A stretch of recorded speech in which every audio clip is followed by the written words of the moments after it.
palavra e crê naquele que me enviou, tem a vida eterna e não entrará em condenação, mas passou da morte para a vida. Aquele que ouve a minha palavra e crê naquele que me enviou, tem a vida eterna e não entrará em condenação, mas passou da morte para a vida. Palavra do Senhor. Amém. O Senhor Jesus, de acordo com o relato do apóstolo João, ele no seu evangelho, lá em João, ele fala de dois tipos de morte. Ele fala da ressurreição dos mortos no dia em que o Senhor voltar, mas ele fala também daquelas pessoas que estão mortas espiritualmente falando. Eu acho que eu já tive a oportunidade de enfatizar isso aqui. A morte espiritual é aquele status da pessoa que não chegou ainda aos pés de Jesus Cristo, não se rendeu ao Senhor Jesus Cristo e não aceitou a Jesus Cristo como Senhor e Salvador. Mas aquelas pessoas que já chegaram ao Senhor pela misericórdia e pela sua graça, porque o próprio nome indica, a graça é aquele favor que nós não merecemos. Aqueles que já chegaram ao Senhor por causa do trabalho do Espírito Santo de nos levar ao Senhor, porque Ele é que toma a iniciativa de nos alcançar, eles são salvos. São salvos por meio de Jesus Cristo, porque nós sabemos que Jesus Cristo veio aqui para redimir a nós dos nossos pecados, né? E aí, no dia em que Ele voltar, nos levar para a vida eterna. Então, a morte das pessoas que estão vivendo separadas de Cristo é aquela morte que não é uma morte física, mas é uma morte espiritual. Para aquelas pessoas, você pode falar de Deus, você pode falar do Espírito Santo, você pode fazer o melhor discurso, que aquelas pessoas vão estar cegas. Porque depende do Espírito Santo de Deus abrir a nossa mente. Se Ele não abre a nossa mente, nós não temos essa habilidade natural, por causa da nossa natureza pecaminosa, nós não temos essa habilidade de entender as coisas espirituais. O apóstolo Paulo disse que as coisas espirituais são discernidas ou são entendidas por meio do Espírito. Se o Espírito de Deus não estiver abrindo a nossa mente, nós não entendemos nada. Podemos vir todo dia à igreja e ler as Escrituras 300 vezes e não vamos entender nada. E tristemente tem pessoas que vivem assim. Tem pessoas que estão entendendo Jesus Cristo não como o Filho de Deus, não como eterno, não como uma das três pessoas da Santíssima Trindade, mas estão entendendo Jesus Cristo como alguém que foi criado, como acontece com os testemunhas de Jeová, e que não é coisa nova, porque lá da época da igreja primitiva tinha um cara chamado Arias. Aquele cara, ele pregou uma heresia de que Jesus Cristo não era Deus, era um ser criado. Muito bem, mas nós não vamos nos aprofundar nisso aqui, é só para esclarecer o que nós estamos falando. Nós estamos falando de alguma coisa espiritual que é a vida. Quando ele diz assim, que aquele que ouve a minha palavra e crê naquele que me enviou, tem a vida eterna e não entrará em condenação. Por quê? Porque passou da morte para a vida. Passou da escuridão, das trevas para a vida. Ou seja, teve a sua mente aberta espiritualmente e a partir daí ele vive porque o Espírito Santo toma controle da vida daquela pessoa. O Espírito Santo, ele não está lá no céu agora, ele vive em nós. Jesus Cristo, quando ascendeu ao céu, ele disse que não ia nos deixar órfãos, por isso ele ia mandar o Espírito Santo, e ele mandou o Espírito Santo no dia de Pentecostes, que é o mesmo Espírito Santo que reina na nossa vida hoje. Por isso é que nós temos essa abertura e esse desejo e essa sede de aprender das coisas espirituais. Então aqui, quando ele diz que não entrará em condenação, é porque no dia do juízo final, nós já vamos estar justificados, não porque nós fazemos boas obras, ou porque somos pessoas extraordinárias, mas porque Jesus Cristo, quando derramou o sangue dele naquela cruz, ele nos justificou.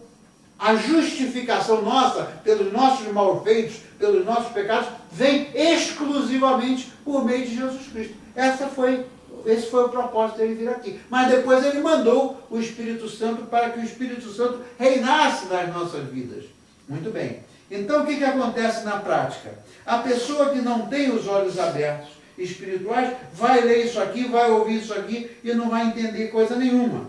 E tem muita gente que diz o seguinte: escuta, pastor, eu não estou interessado na vida eterna. A vida eterna deixa para depois. Eu vou resolver isso quando eu ficar velho. Quando eu tiver mais tempo, eu vou cuidar dessas coisas. Né? Agora eu não tenho tempo. Me diga para que vale isso na minha vida prática. Para que serve isso na minha vida prática? Né? E na vida prática da gente, a própria canção que a gente cantou ainda há pouco, nós temos a sede daquela água viva que nos mata a sede definitivamente, né? É porque nós temos essa necessidade. Nós não fomos criados para viver separados de Deus. No nosso estudo bíblico a gente estava vendo aqui que quando entrou o pecado no mundo, gerou o quê? A separação entre o homem e Deus, e dali começou o resultado do pecado e deu no que está acontecendo hoje. O pecado toma certas proporções que a situação vira no que está aí. Violência e as pessoas matando umas às outras, etc. E essa história não é nova porque começou lá em Caim, que matou o próprio irmão dele. Não é isso mesmo? Muito bem. Então, qual é uma das milhares de aplicações práticas desse nascer de novo, de passar da morte para a vida? Qual é a aplicação prática disso? A aplicação prática disso é porque quando a gente crê, a gente tem uma outra perspectiva, a gente tem uma outra esperança. A gente tem uma outra esperança. Por exemplo, essa semana, uma senhora, uma mulher de Deus, uma mulher que nem era tão idosa, lá na igreja de Cumberland, o que aconteceu? Uma mulher que sempre dedicou a vida dela a Jesus Cristo, uma mulher que sempre deu um testemunho de vida para honrar o Senhor. Muitas pessoas chegaram a Jesus Cristo por meio dela. Ela era uma mulher abençoada e essa mulher nos últimos 4 anos já estava sofrendo muito de problema pulmonar, acabou que morreu essa semana. Mas essa mulher, eu nunca vi essa mulher abrir a boca para reclamar alguma coisa. Desde que eu cheguei naquela igreja, todas as vezes que eu visitei a Beverly, você nunca ouvia daquela mulher uma palavra de falta de esperança, uma palavra para levar o outro para baixo. Ela sempre que falava das coisas de Jesus Cristo, ela sempre levantava alguém que estava mal. Ela estava doente, mas Deus usava ela para ela levantar outras pessoas com palavras de encorajamento. Essa mulher, até o penúltimo dia, ou os 2 últimos dias antes de morrer, quando ela ainda estava consciente, ela falava com as enfermeiras no hospital, ela sorria, estava numa situação crítica, já estava chegando ao fim, os próprios médicos disseram que ela não resistiria mais, o coração dela já estava sofrendo, porque os pulmões dela já não funcionavam mais, etc. Mas aquela mulher foi um testemunho de vida. O que é isso? O que é isso? Por que essa mulher era diferente de muitas outras pessoas? Porque ela tinha a fé e a esperança de que a vida dela não ia terminar ali. A esperança, a vida dela era de que ela ia se encontrar com Jesus Cristo e que os filhos dela, os amigos dela, o marido dela, os ancestrais dela, aqueles que estavam salvos, ela tinha a certeza de que ia se reunir com eles no céu, eternamente. É essa a diferença que faz entre uma pessoa que é salva e uma pessoa que não é salva. Porque uma pessoa que não é salva em Jesus Cristo não tem essa esperança, não tem essa, mais do que uma esperança, não tem essa certeza. E a prova disso é que aquela mulher nunca se abateu. Foi o Senhor que deu a força a ela, para ela até os últimos dias seguir daquela forma. Então isso é uma das coisas que é a aplicação prática dessa salvação, dessa vida eterna, enquanto a gente ainda está aqui. A gente viver dentro de uma outra dimensão, dentro de uma outra experiência com o Senhor. Né? Teve alguém que disse uma vez o seguinte, que o nosso status não muda, né, em relação aos nossos pais, aos nossos avós e aos nossos ancestrais, porque eles nunca vão deixar de... Pode ser uma pessoa maravilhosa ou não, o meu pai nunca vai deixar de ser meu pai, o teu pai nunca vai deixar de ser teu pai, a tua mãe nunca vai deixar de ser tua mãe, o teu avô nunca vai deixar de ser teu avô. Isso diz respeito à situação do homem aqui, em relação às gerações que se seguem umas após as outras. Mas quando esse homem que deu essa ilustração, quando ele falou em relação ao nosso relacionamento com Deus, né, Deus nunca vai deixar de ser Deus. O nosso status é que muda de acordo com o relacionamento que a gente tem com Ele. Não é porque a gente é bom ou porque a gente é ruim que Ele vai amar a nós de uma maneira maior ou menor. Não depende de nós. Só depende de uma coisa. É que enquanto nós não somos salvos, nós somos criaturas de Deus. Quantas pessoas eu já ouvi falar que dizem assim, nós somos todos filhos de Deus. Isso não é o que está escrito nas Escrituras. Nós somos filhos adotados por meio de Jesus Cristo. Por meio de Jesus Cristo, a gente faz parte da família de Deus, porque a nossa herança no reino vem de Jesus Cristo. Não vem pelo nosso status. Então, entre ser criatura de Deus e ser filhos de Deus, é diferente. Deus sempre vai ser Deus, o meu avô vai ser sempre meu avô, meu pai vai ser sempre meu pai, mas o nosso relacionamento é que muda. A gente pode ter um relacionamento com o nosso pai aqui de sangue, um relacionamento muito bom. A gente pode viver uma vida próxima do nosso pai ou do nosso avô, amá-los e etc. Mas também tem muita gente que não tem esse relacionamento. Tem muita gente que não procura fazer esse relacionamento porque fica faltando o quê? Fica faltando o amor. Não é? Uma coisa parecida, numa outra dimensão, acontece com Deus. As pessoas que estão afastadas de Deus jamais poderão ter uma boa amizade com Deus, uma intimidade com Deus, um relacionamento com Deus. Enquanto que as que estão buscando de Deus, a gente está aqui por quê? A gente está aqui porque a gente está buscando de Deus, não é isso? A gente está buscando nutrir a nossa vida pela palavra de Deus. Então, essas coisas são de aplicação prática. E a pessoa não adianta ouvir, só adianta se a gente experimenta. Se a gente experimenta esse amor de Deus, se a gente vive a experiência desse relacionamento. Então as pessoas que não querem saber de ouvir da palavra de Deus não vão ter essa oportunidade, porque as Escrituras dizem que a fé vem pelo ouvir, e ouvir o quê? O discurso do governante? Não, a fé vem pelo ouvir e ouvir da palavra de Deus. Ouvir e ouvir da palavra. É isso que é o nosso, é o que nutre a nossa fé. Então, por exemplo, uma ilustração linda de aplicação prática disso, eu quero compartilhar com vocês no Evangelho de Mateus, capítulo 6, versículos 19 ao 34, que é uma aplicação maravilhosa, uma coisa linda, uma promessa de Deus, que ela só pode ser entendida se a gente viver esta promessa do Senhor. Se a gente não viver isso, não adianta, porque o nosso relacionamento com Deus não é uma situação, não é uma coisa de teoria, não é uma coisa só de doutrina, não é uma coisa de teologia, é uma coisa de relacionamento. Por isso é que está se falando de relacionamento com o Senhor, mais próximo ou mais longe ou totalmente apartado de Deus. Então, essas coisas a gente experimenta através do nosso relacionamento com Ele, né? Assim como a gente experimenta em outra dimensão o relacionamento com os nossos pais, etc. Então, veja só, o Evangelho de Mateus, capítulo 6, nós vamos começar no versículo 19. Eu queria que vocês acompanhassem por aí pela Bíblia de vocês, e se quisessem marcar, também marquem, porque é riquíssima esta promessa de aplicação prática na nossa vida. O que diz a palavra do Senhor a partir do versículo 19? Diz assim: não ajunteis tesouros na terra, onde a traça e a ferrugem tudo consomem, e onde os ladrões minam e roubam.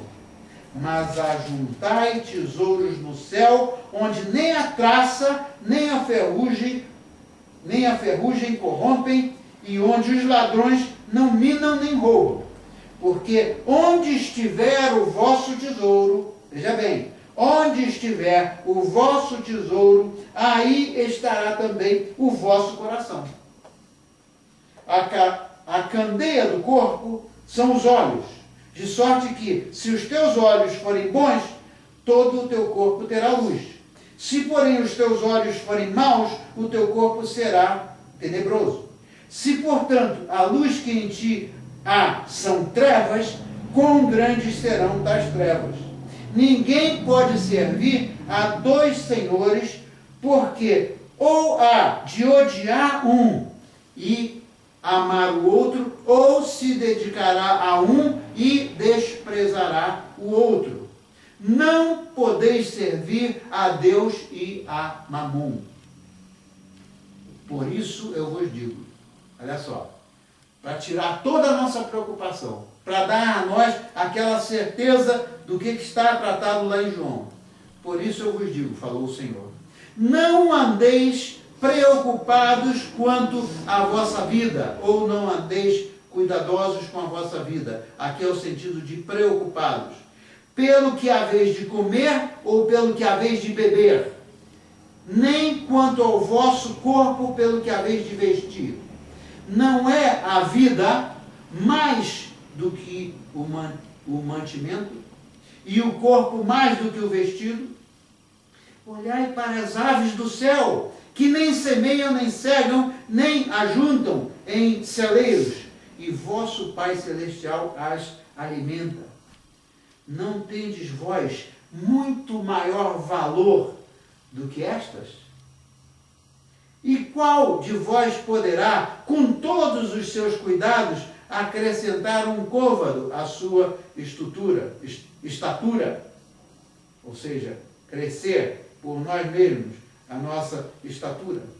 E quanto ao vestido, por que andais solícitos? Olhai para os lírios do campo, como eles crescem, não trabalham nem fiam. E eu vos digo que nem mesmo Salomão, em toda a sua glória, se vestiu como qualquer deles. Pois se Deus assim veste a erva do campo, que hoje existe e amanhã é lançada no forno, não vos vestirá muito mais a vós, homens de pouca fé. Não andeis, pois, inquietos, dizendo, que comeremos, ou que beberemos, ou com que nos vestiremos? Porque todas estas coisas os gentios procuram. De certo, vosso Pai Celestial bem sabe que necessitais de todas estas coisas. Mas buscai o quê? O que diz aí? Buscai, pois, em primeiro lugar o seu reino e a sua justiça, e todas essas coisas vos serão acrescentadas. Buscai primeiro o reino de Deus e a sua justiça, e todas estas coisas vos serão acrescentadas. Não vos inquieteis pelo dia de amanhã, porque o dia de amanhã cuidará de si mesmo. Basta a cada dia o seu mal. Olha que promessa incrível. A gente vive preocupado, né? As pessoas, em geral, o ser humano em geral, vive preocupado. E eu não estou dizendo aqui que ninguém deve deixar de trabalhar, nem o Senhor está dizendo que a gente deve deixar de trabalhar. O Senhor não está dizendo que nós devemos ser irresponsáveis. O Senhor não está dizendo que nós devemos cruzar os braços. Mas o que ele estabelece aqui é uma prioridade. Aqui diz, será que o Senhor não sabe dessas nossas necessidades? Será que ele não sabe que a gente precisa de comer, que a gente precisa de vestir, que a gente precisa de morar? Ele sabe de tudo isso. Então, a matemática de Deus, a equação que ele dá é essa aqui. Buscai primeiro o reino de Deus e todas as demais coisas se acrescentarão. Porque ele sabe das nossas necessidades. Então, veja, a gente passar a vida trabalhando desesperadamente, isso aí não é algo razoável, porque a gente está desprezando alguma coisa que a gente pode experimentar se a gente crê naquele que o enviou.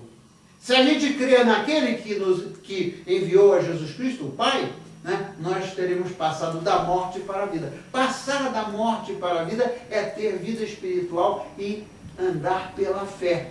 Andar pela fé é colocar em prova é colocar em prova aquelas promessas. Quando a gente tiver que orar, pedir ao Senhor, Senhor, eu não estou inventando nada de novo. Senhor, eu não estou pedindo a você para ter um palacete, eu não estou pedindo a Ti, Senhor, para ter aquilo que eu não preciso.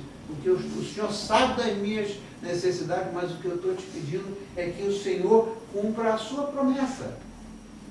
Senhor, eu estou procurando a Ti primeiro. Eu não estou procurando o meu patrão, porque o meu patrão não vai me oferecer nada mais do que ele já oferece. Eu não estou procurando o governo, porque a pessoa que se ilude que os governos vão proporcionar alguma coisa do que eles prometem, nós vamos estar a vida inteira andando atrás dos governos e dos políticos e eles não estão nem aí preocupados com a gente. Então, perder a nossa vida, desperdiçar os dias que são valiosos, são preciosos. O dom da vida é precioso. A vida é a coisa mais preciosa que a gente tem. Então, buscar primeiro o reino de Deus não quer dizer que a gente não vai fazer nada, mas é a gente se garantir na promessa e nas promessas do Senhor. Jesus Cristo nos prometeu o quê? Ele disse que eu vim para lhes dar vida, e vida em quê? Em vida em abundância. Quando eu estiver preocupado, porque a preocupação é parte da nossa natureza humana. Senhor, eu não quero ficar preocupado. Não vai acrescentar nada, está escrito aqui, não vai acrescentar nada na minha vida. Mas, por favor, Senhor, o Senhor prometeu vida e vida em abundância. O que eu estou te pedindo, Senhor, é que se cumpra na minha vida a sua promessa. Então, as promessas do Senhor, elas são firmes e elas são válidas para todo sempre. Mas é preciso que a gente ande e a gente confie. Pela fé a gente confia naquilo que está escrito. E aí a gente vai começar a experimentar essas coisas que ele promete. Então, para ser bem curto, para a gente não se estender demasiadamente e ficar no foco do assunto, isso aí é uma mensagem que tem como propósito ensinar a gente a viver. Ensinar a gente a viver sem... Eu não estou dizendo que nós não temos que ter sonhos. Todos nós precisamos, nós temos os sonhos, né? Nós temos os sonhos. A única coisa que acontece é que às vezes a gente não inclui nos nossos sonhos a participação do Senhor. A gente quer realizar os nossos sonhos por meio de quê? A gente quer se garantir em nós mesmos, enquanto que o Senhor é aquele que faz, está escrito no Antigo Testamento, Ele é o que faz os desejos do nosso coração. Se a gente tem desejos no nosso coração, vamos submeter os nossos desejos ao Senhor. Senhor, eu tenho um filho, 2 filhos, 3 filhos, Senhor, o meu sonho, quando a gente é casado e tem filhos, qual é o maior sonho que a gente tem? É de que os nossos filhos andem no caminho de Deus, não é isso? A gente não quer nada mais do que a gente possa prover para eles, prover para a educação deles e tudo isso. Você tem uma menininha pequenininha, é menina, né? Então, o que você sonha em relação àquela menina, que é sua filha? Você coloca os seus sonhos, inclui o Senhor nos seus sonhos e pede a Ele, Senhor, o Senhor disse para eu te procurar a Ti primeiro, né? E toda a sua justiça vai se completar. Se a gente se sente com problemas de injustiça, Ele sabe, Ele é o nosso juiz, Ele é o que sabe o que é melhor para a nossa justiça, mas vamos colocar os nossos sonhos na mão dEle, procurá-lo primeiro e todas as demais coisas vão se acrescentar. Mas eu encorajo, eu quero motivar vocês hoje para a gente não viver desanimado, para a gente não viver abatido, porque quando a gente vê as coisas que acontecem na televisão, né, o que a gente estava falando aqui, que estava mostrando na televisão, as coisas, eu não estou dizendo para não ver televisão, não é isso, mas a gente tem que discernir as coisas espirituais, porque a mídia, a televisão, muitos dos programas, as novelas, muitas coisas, tem como propósito confundir a mente das pessoas. Botar as pessoas confundidas. Aí você fica perdido. Se você quiser ouvir a tudo que vem pelo internet, a tudo que vem pela mídia, você ou eu, nós vamos ficar totalmente perdidos. Por isso é que a verdade nossa é aquilo que o Senhor diz aqui. Tudo que contrariar ou tudo que se contrapor aquelas promessas que estão escritas aqui, não interessa de quem vem. Não são verdadeiros porque Deus não se contradiz. Então, essa é a minha motivação para vocês hoje.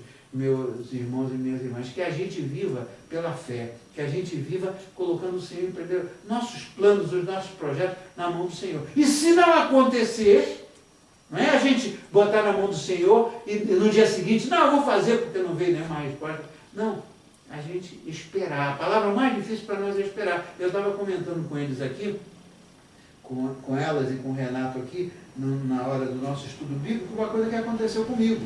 Aconteceu comigo, não aconteceu com outra pessoa, não.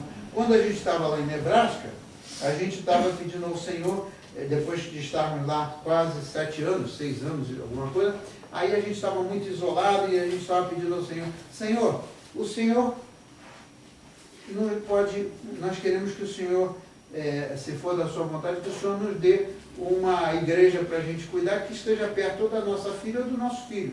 Mas que a gente estava no meio do país, tanto para ver um quanto para ver o outro era uma loucura. Eu tinha que andar de avião 3 horas, 4 horas de viagem. Aí a gente não podia vê-los todo dia.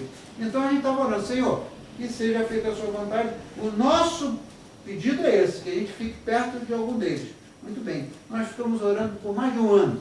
A gente orava e esperando. E a coisa mais difícil é esperar. Aí teve um dia, eu estava contando para eles, que naquela hora exatamente, como é que Deus fala com a gente de diversas maneiras. Naquela hora exatamente eu não estava orando, eu não estava pedindo nada. Mas um dia quando eu acordei, na hora que eu acordei, que eu ia me levantando, veio na minha mente, claro, não foi mais de uma palavra, foi uma palavra só. Espere. Espere. Eu não ouvi mais nada, aquilo veio uma palavra forte na minha mente, eu não estava orando, não estava pensando no assunto naquele momento, então era Deus me confortando para dizer, espera que eu vou cuidar disso. E Ele cuidou. Teve o dia em que a gente saiu de lá e ele nos proporcionou outras oportunidades. Agora eu já aprendi a lição, eu não fico mais ansioso, né? Para onde o Senhor quiser nos mandar, nós vamos estar. Por quê? Eu não estou caminhando, nós não estamos caminhando em razão das circunstâncias, porque tem muita gente aqui ou porque tem pouca gente. A gente está caminhando pela fé. A gente está fazendo aquilo que o Senhor nos manda fazer. A gente veio bater aqui, eu nem conhecia esse pequeno grupo de pessoas, mas a gente veio bater aqui porque o pastor um dia ligou e perguntou se eu estaria disposto a ajudar. Né? Então veja, essa é a situação. Não tem meio termo. Ou a gente coloca Deus em primeiro lugar e caminha pela fé, ou então a gente vai ficar dando murro em ponta de faca, como diz lá no Brasil, por muito tempo. E a gente não pode perder a nossa vida só para trabalhar, ou só para uma coisa, ou só para outra coisa, porque aí a coisa não funciona. Tem que haver um equilíbrio. Qual é o equilíbrio? A gente vai achar hora para a gente se distrair? Vai. A gente vai achar hora para a gente trabalhar? Vai encontrar. Vai encontrar hora para a gente ouvir a palavra de Deus? A gente vai encontrar hora para ouvir a palavra de Deus. Agora, a prioridade é a gente buscar primeiro ao Senhor. É isso que a gente está fazendo aqui. Amém? Então vamos fechar os nossos olhos e orar e agradecer ao Senhor por essa palavra. Pai amado, aqui nós estamos confiados em Ti, Senhor, e estamos aqui porque temos o propósito, buscamos de Ti, Senhor. Realmente aqui estamos buscando de Ti e Te pedimos que essa promessa e essas promessas, Senhor, que elas se cumpram na nossa vida. A gente quer ver a manifestação do Seu poder na nossa vida, Senhor. Tende misericórdia de nós e ensina-nos a caminhar, né, pela fé e confiados em Ti.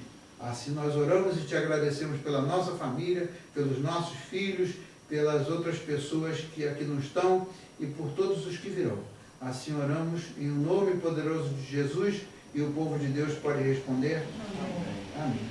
Então vamos cantar um cântico e depois a gente coleta as ofertas e depois aí a gente sai feliz desse lugar. Amém? Toda vez que a gente ouve a palavra de Deus, nos enche de alegria.